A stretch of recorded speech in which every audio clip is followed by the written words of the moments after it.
The afternoon sun was warm against Mia's face as she pushed the wheels of her chair steadily, the rhythmic squeak of the rims filling the silence of the nearly empty street.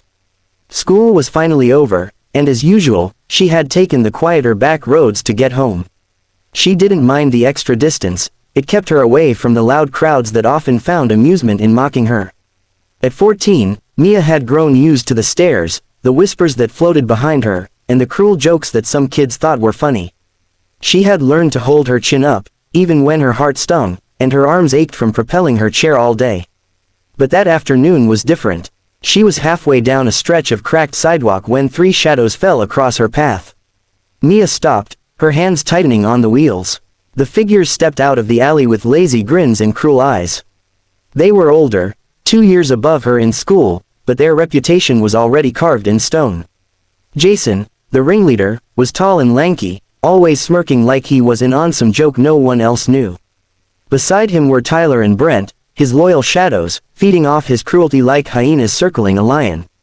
"Well, look who it is," Jason drawled, blocking her way with a casual step forward. "Our little race car." His words were slick with mockery. Tyler laughed, nudging Brent. "Think she can do wheelies?" Brent snorted, eyes flicking to Mia's hands on the wheels. "Bet she can't even get up if she tips over." Mia's throat tightened, but she kept her face neutral. She had learned long ago not to show fear, it only made them worse. "Move," she said, her voice firm though her heart thudded. Jason's grin widened. "What's the magic word?" He leaned down suddenly and shoved the armrest of her chair, sending her rolling backward. Her hands shot out, grabbing the wheels, but the motion was too quick. She gasped, struggling to regain control as the boys burst out laughing. "Come on, give us a show," Tyler jeered. He darted behind her, giving the chair another sharp push. Mia's body jolted forward, and before she knew it, she was rolling down the slope of the street, the pavement uneven beneath her tires. Panic clawed at her chest as she tried to slow herself. Her palms burned from gripping the wheels, but the momentum carried her straight into the road. A car horn blared in the distance. Mia's eyes widened, her breath catching. For a split second, time seemed to freeze. She could see the boys on the curb, their faces lit with cruel amusement, laughing as if it were all just a game. Her chair rattled violently over a pothole, the jolt nearly toppling her sideways. Her heart raced, fear flooding her veins, and a terrible thought crept in, maybe this was the moment she couldn't fight her way out of.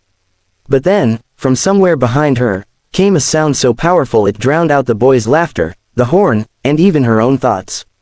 The deep, unmistakable roar of motorcycle engines. The roar grew louder, deep and steady, like rolling thunder sweeping down the street. Mia's chair had finally slowed near the curb, her hands trembling as she clutched the rims.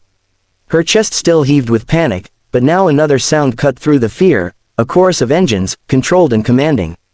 The bullies froze mid-laugh, their faces shifting from amusement to unease. From the far end of the road, the riders appeared.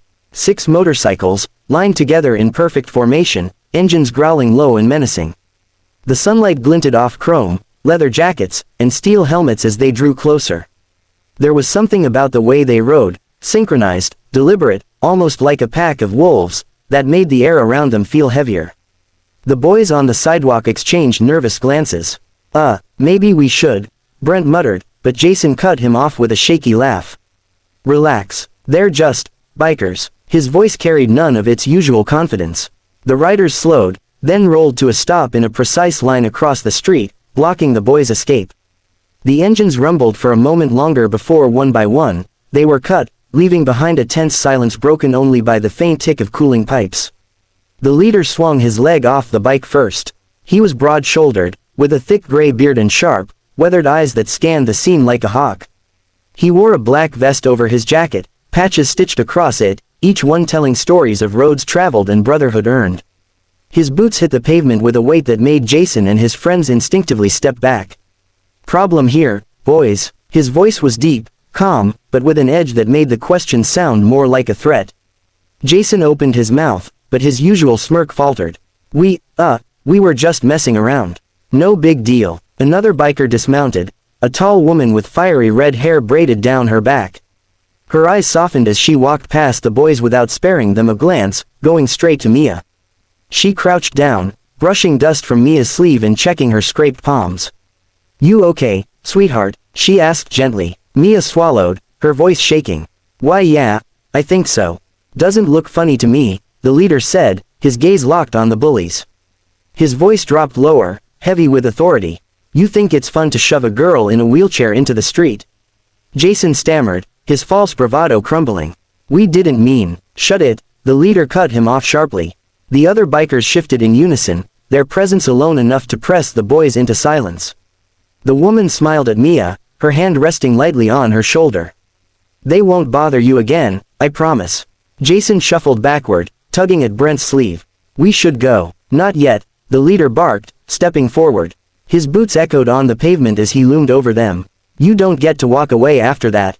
Apologize. The boys looked at one another, muttering half-heartedly. Sorry. The leader's eyes narrowed, louder. Their voices trembled, but still came out weak.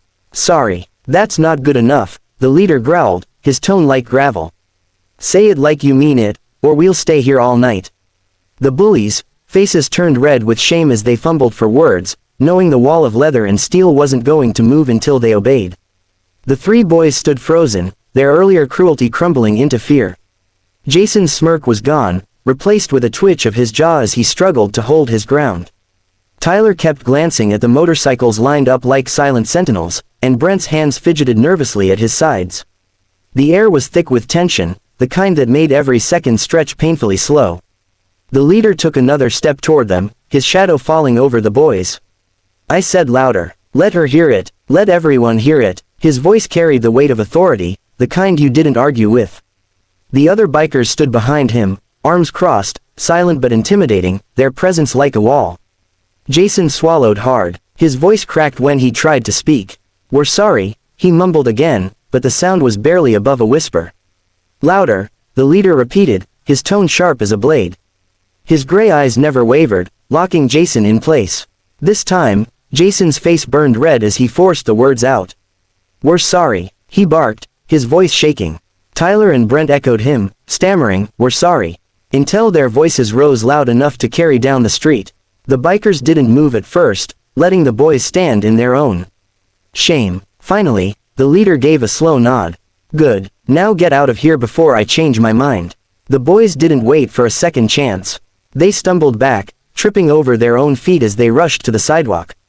Their bravado was gone, replaced by wide eyes and pale faces. In a matter of seconds, they vanished down the alley, their sneakers slapping against the pavement as if they were running from ghosts. Mia sat quietly in her chair, still shaken but unable to hide the small spark of relief in her eyes. The red-haired woman crouched beside her again, offering a gentle smile. See, nothing to be afraid of anymore. You're tougher than all three of them put together. She reached into her jacket pocket and pulled out a handkerchief, dabbing at the scrape on Mia's hand. Mia's lips trembled into a shy smile. Thank you. The leader knelt down, his rough hand resting lightly on the armrest of her chair. Up close, his stern expression softened. Listen, kid, don't ever think you're alone out here. People like them feed on weakness, but you're not weak. You hear me? Mia nodded, her throat tightening as emotion swelled inside her. For the first time in a long while, she believed it. The other bikers chuckled, their laughter warm and reassuring, a sharp contrast to the mockery she had endured minutes earlier. One of them revved his bike lightly, the sound filling the air like a protective anthem. The red-haired woman squeezed Mia's shoulder gently before standing.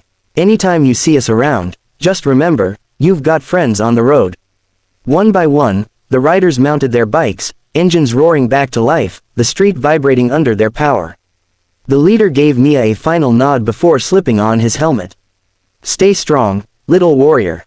As they rode off together, their formation tight and unwavering, Mia watched until they disappeared around the corner. The rumble of their engines faded, but the strength they left behind lingered. With new determination, Mia gripped her wheels and pushed forward. The fear that had once weighed her down was replaced by something brighter, hope. She wasn't just a girl in a wheelchair anymore. She was someone who had stared down cruelty, and thanks to her unexpected guardians, she now carried the unshakable knowledge that she was never truly alone.